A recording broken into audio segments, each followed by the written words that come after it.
morning, everybody. Happy Friday. I hope you all have wonderful plans this weekend. My name is Carol Brown. I am an urban fantasy author and the writer of Queens of Swords and Silence, and I am here today to talk to you about motivation. So, the reason I'm making this video is because National Novel Writing Month is literally within the next week. It's coming up, and I know a lot of folks are going to be going through a moment on day 10, day 15, and day 25 where they're going to be really overwhelmed and they're not going to be motivated. And I thought that this would be a really good video for people to kind of come and check out and take an eyeball at, maybe see if they can do some reassessment. And the other thing is that I kind of realized that as I was scripting out this video that I was kind of mostly talking to myself right now. There are definitely times when I, as a writer and a person who works for a publishing company, am struggling with motivation, and so this was a little bit of a self-talk, but I'm hoping that my self-talk will also be useful for the rest of you. Now, motivation is definitely something that a lot of researchers are paying attention to right now because of business. Obviously, studies are showing that if you have motivated workers, they will typically work harder and be more energetic, and your business will thrive better. And so, people like to study what it is that causes an employee to be motivated, and this also affects the way that leadership works, or it should affect the way that leadership works. Because in order to have motivated employees, you have to have key leadership. And what does key leadership look like? And I could really dive into this a lot. There's a very interesting book called Strength to Space Assessments, where it's basically talking. The sum of that book is, in order to be a good leader, you need to know what your strengths are and know when to delegate tasks out to other people. And it talks a little bit about having like good relationships and all that. But what I'm really trying to say with all of that is that motivation and trying to find motivation and ways to motivate people are definitely a key interest, just because of the way that it does affect the economy. Kind of crazy when you think about that, but it's true. Now, lack of motivation appears in a couple different ways. What I have right here are the common, criminals when it comes to the motivation killers. You've got the pressure and stress. As writers, we often hear from each other that if we're stressed out or we feel a lot of pressure, it's very hard for us to be creative, which is totally understandable. There's also the no wins. You spend a lot of time working and trying to get stuff done, and then you don't have any wins. You've got nothing to show for your hard work, and that kind of makes you question the things that you're doing. There's also the underappreciated part. There are definitely, in regards to YouTube, there are a couple of content creators who work very, very hard in making their videos, and they spend a lot of time doing the graphics and everything else, but for whatever reason, either the algorithm is not in their favor or something else is going on, and the video is just not getting the views or the clicks that it would normally get, and so they start to feel underappreciated. Motivation can lack there. Then there's overworked. This is Kara Brown, but this is a self-inflicted injury here. Where if you're very busy working and trying to handle other things, it's going to definitely take a mental toll on you. Now, a lot of new writers are going to be commonly overworked because many new writers are already working, 1 to 2 jobs, and they're trying to write their book on the other half, and it really can, get in the way of your motivation, because at the end of the day, when you're exhausted and you're mentally drained and you still have to write, it's going to feel really hard, and that's going to apply to a lot of you people doing Nanowrimo, because you still have to do your regular obligations on top of doing this challenge that you've decided to do. So this is kind of where like planning and time management is really going to come in. If those are not your jams, I actually have a video where I talk about planning and time management, and you can go check that out. I'll link it at the end of the video for you. Then there's fear. Fear is always the mind killer. It's always the thing that gets in the way of a lot of stuff. I mean, there's fight or flight, which is good for survival, but when it comes to trying to write fictional settings and all that stuff, fear is not very good. And the only thing I can tell you in regards to fear is, if you want to write without fear, you have to not worry about what other people are going to think. That's going to be the first step on that. And then, of course, the last thing with motivation is no progress. I think we've all worked that job where we're just kind of like a gear in the machine and we just don't have any progress. We're not going anywhere, all that stuff. Anyway, so, according to multiple scientists who have researched motivation in employees, either for a work type environment or just for mental well-being, these are the common elements which do cause motivation to drain from an individual.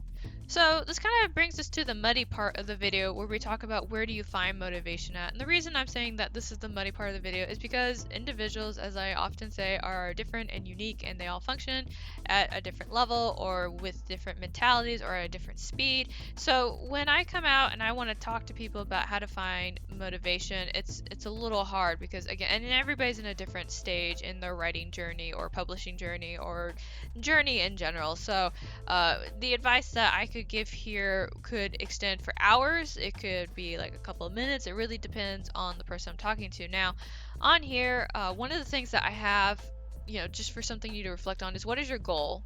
And the reason I have that on there is because when you decided to take part in this writing journey, at whatever stage that you're at, why did you want to do it? Did you want to create a work of fiction for other people to enjoy? Did you just want to, just create a whole world? Like, what was that? And there's no wrong answer to this question, except the get famous and make money one. I wouldn't say that that's wrong. I would just say that that's maybe a secondary goal. Now, I can give you guys a couple of ideas, and as I said before, some of these work, some of these don't work. It really depends on you as a person. When it comes to finding motivation, there are a few things that you can try. I was actually recently watching a video from Kate Cavanaugh, if I'm saying her name right, and I don't say names right, so apologies if I'm missaying it. And she did a video like just yesterday where she was talking about when she knows that she's going to be unmotivated for NaNoWriMo, she's already written letters to herself to help her be motivated.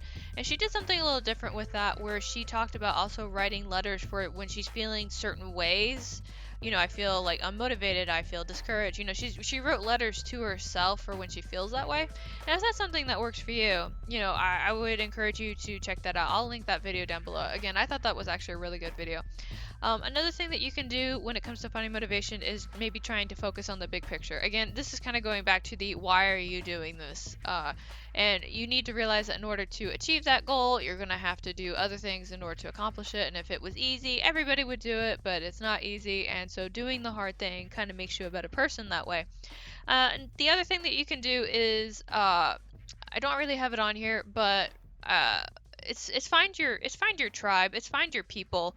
I've always mentioned, in multiple places that writing is a very lonely endeavor because we often do it alone, locked away, or maybe just secluded in a coffee shop. For whatever reason, we don't always do it around people. And I would encourage you to surround yourself with other writers. Now, again, if you are taking part in NaNoWriMo this coming November, you have a great opportunity to go find the community for NaNoWriMo and hook up with them.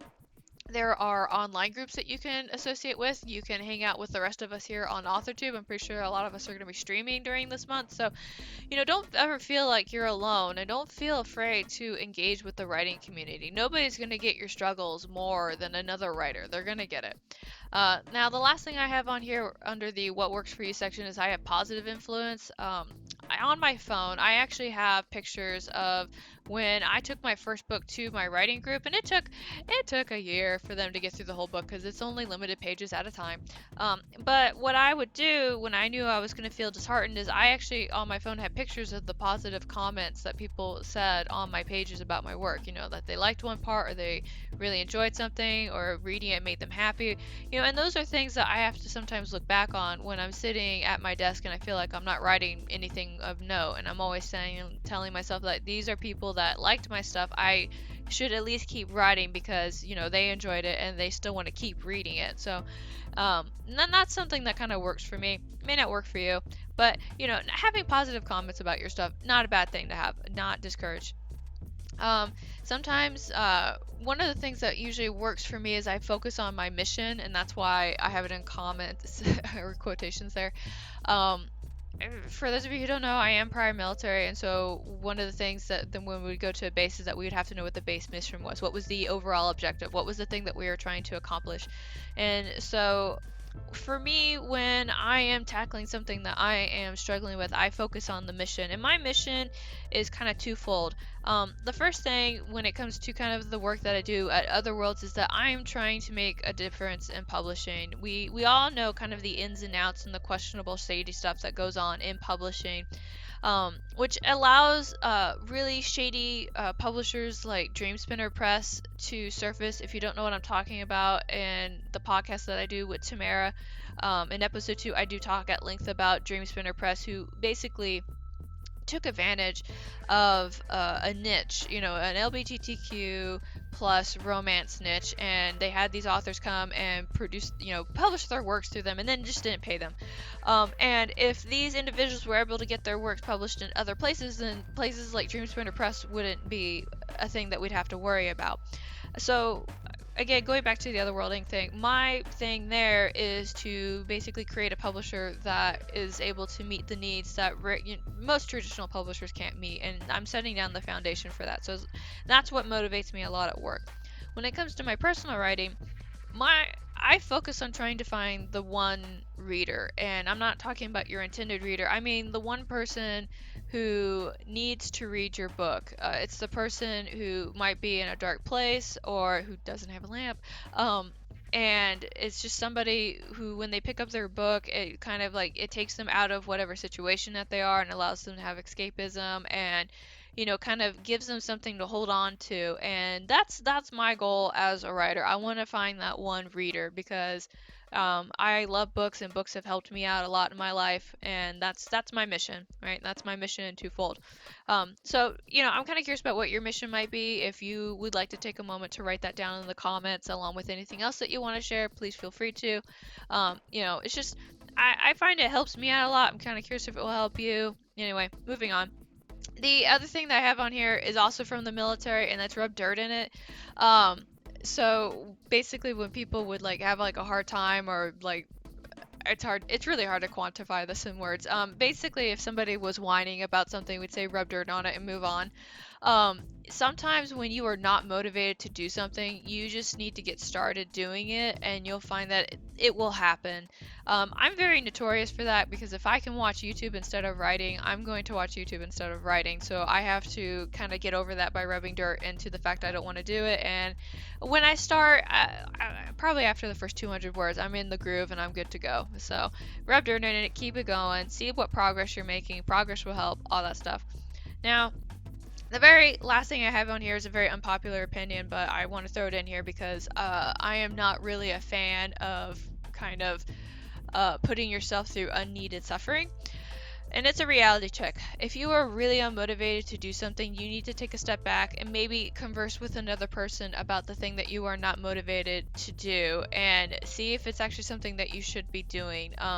Now, I say get a second opinion on this with somebody that you know, just because when we are locked in our own heads, our brains won't see things logically at those times when we're mentally frustrated. So having somebody else to kind of verbally talk through that is going to help out a lot. So have a reality check about the thing that you're not motivated about, talk about with somebody else, and then kind of make a plan to move forward from that moment. As I said before, I really could talk for a very long time about motivation and where to find it and what it looks like in various settings. Most of the research that I know in regards to motivation has to do with like a work environment, with improving like employee happiness kind of stuff. But that does apply generically to other things. But my question that I would like to hear from you guys is, where do you find your motivation at? I listed off some generic stuff, and I'm very curious about where other people find their motivation at, because ultimately whoever comes and finds this video, I'm hoping that they're coming here looking for advice or some kind of insight, and if they can't find it in my immediate video, I'm hoping that they can find it with you. So feel free to kind of share where you find your motivation at, what gets you going when you're in a slump, all that jazz. Alright, so we are at the end of the video. I just want to thank you guys for taking the time to listen to what I had to say about this. I'm looking forward to having those discussions with you in the comments. And again, if you are new here and you have never heard about me, or you're kind of curious if I know what I'm talking about when it comes to any of this writing nonsense that I talk about on my channel, I do have a book that's out that you can peruse. There's sample pages there that you can eyeball, or if you want, you can sign up for my newsletter and get access to a free short story and check it out there. And again, the short story is free. You can unsubscribe from the newsletter if you find out that's not your jam. And no hurt feelings here. I'll just I'll just never forget. But moving on. But yeah, feel free to check that stuff out. Obviously it's really important. And I always encourage people to do their due diligence by, you know, checking credentials, making sure people know what they're talking about versus just listening to somebody on the internet. But that's the end of the video. Thank you guys so much for watching, and I hope you all have a wonderful weekend, and I'll talk to you all next week.